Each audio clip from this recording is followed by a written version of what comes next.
In today's video, I will guide you on how to quickly turn off or turn on Windows Defender on your laptop PC. This can be very simple. Within seconds, guys, you are good to go. Sometimes you need to turn off this if you want to install some app and turn it on once you are done. So here is a quick way to temporarily turn off Windows Defender on your laptop.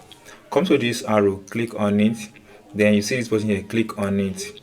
Once you click on this button here, it brings to this interface. Then you can as well access that using the start button. Click on this start button, then go to settings, click on settings. From here, go to privacy and security, click on it. Now the first thing on the list is window security, click on it. Once you click on it, it brings to this interface. Now click on virus and threat protection.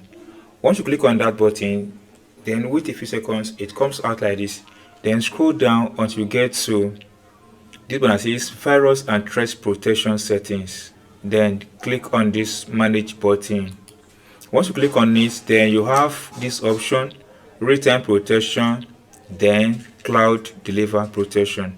So to temporarily turn off this button, click on this one that says real-time protection, then click on yes. Then scroll down to this one that says cloud deliver protection. Click on it. Then that's all, guys. You've been able to disable Windows protection on your device temporarily. And to enable it is simple as that. Just tap on this button to turn it on. Then tap on this button to turn it on. Then, guys, you are good to go. You can see in a moment you've been able to enable and disable window protection on your Windows laptop, Windows 10, Windows 11 temporarily. So if you enjoyed this, if you have not subscribed, please subscribe for more updates like this.